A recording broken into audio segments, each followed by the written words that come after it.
Hello friends, स्वागत है आप सभी का हमारे यूट्यूब चैनल पर। आशा करते हैं आप सभी स्वस्थ होंगे। आज हम कक्षा 5 की जो प्रकृति की कार्य पुस्तिका है उसका पाठ 13 जल है तो कल है आपको कराएंगे। इस वीडियो के अंतर्गत इस पाठ का पूरा हल रहेगा।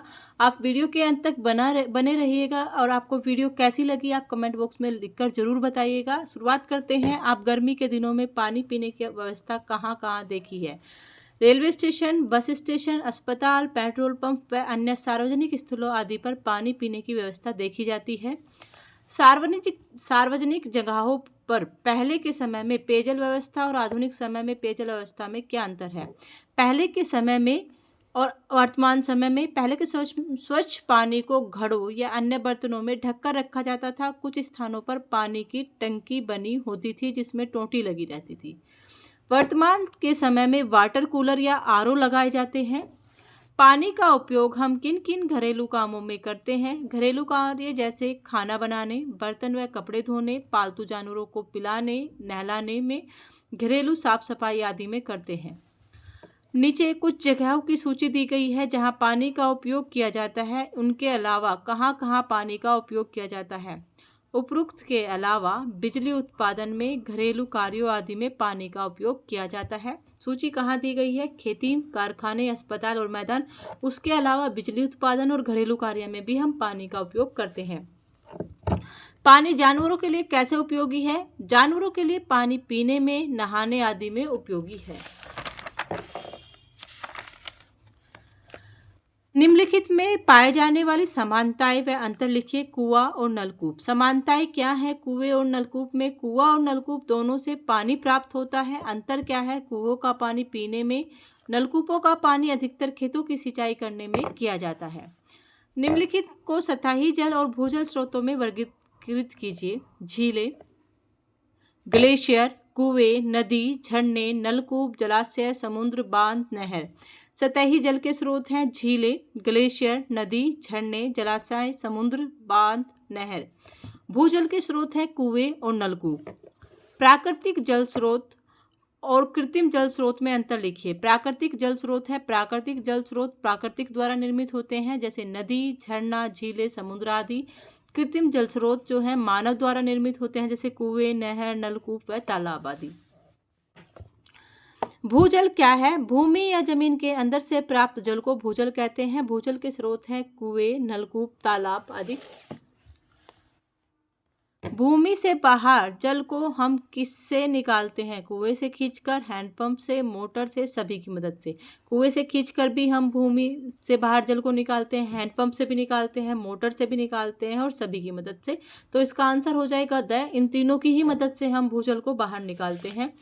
निम्नलिखित में से किस क्षेत्र में वर्षा का जल जमीन के अंदर अधिक जाने की संभावना है? उस पर सही का निशान लगाइए और अपने उत्तर के पीछे का कारण लिखिए। देखिए, भवनों वाला क्षेत्र, वन वाला क्षेत्र, ढालदार क्षेत्र, पक्की सड़कें।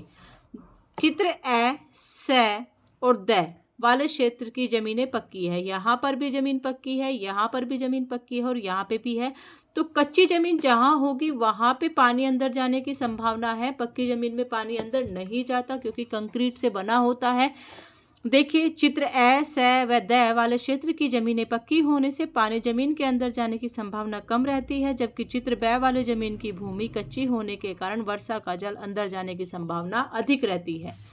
भूजल में गिरावट के कुछ कारण लिखिए। वर्षा का जल एकत्र न करने से, तालाबों, पोखरों जैसे जल के प्राचीन साधनों का रखरखाव न होने से, सिंचाई व औद्योगिक कार्यों के लिए मशीनों का प्रयोग करने से, जनसंख्या वृद्धि के कारण भूजल की बढ़ती मांग आदि।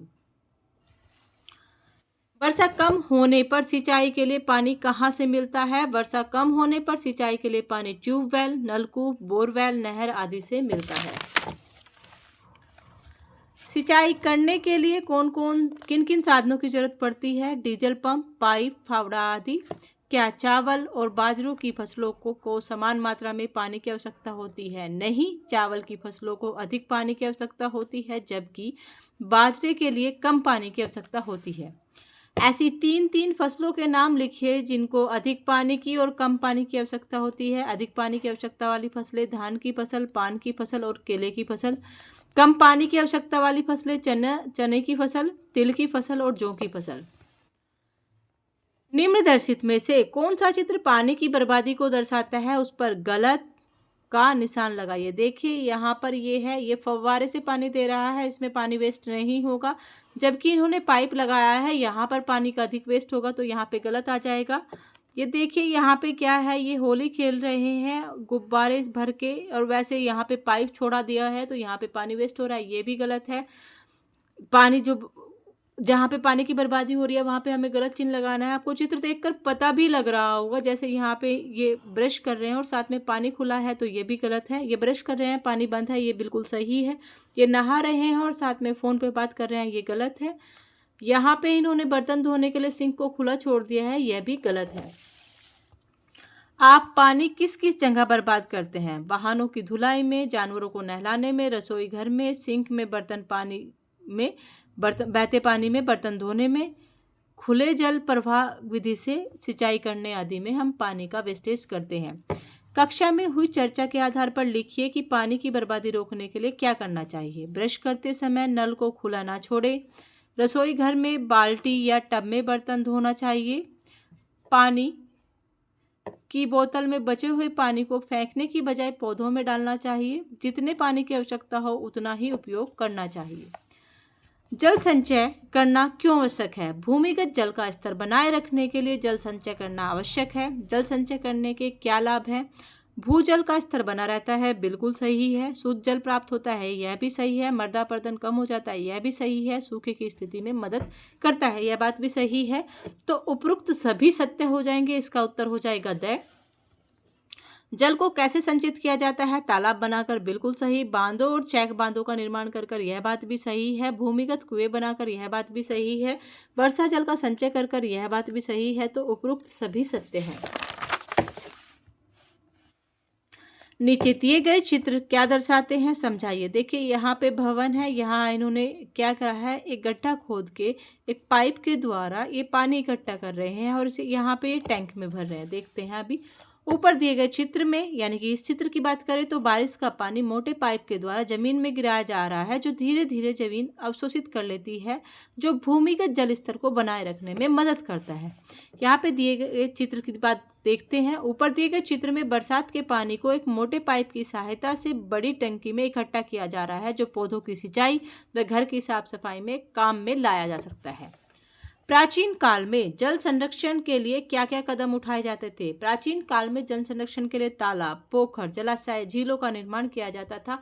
आशा करते हैं यह वीडियो आपके लिए हेल्पफुल रहेगा। वीडियो को लाइक कीजिएगा, चैनल को सब्सक्राइब कीजिएगा, अपने दोस्तों के साथ ज़्यादा से ज़्यादा शेयर कीजिएगा। धन्यवाद।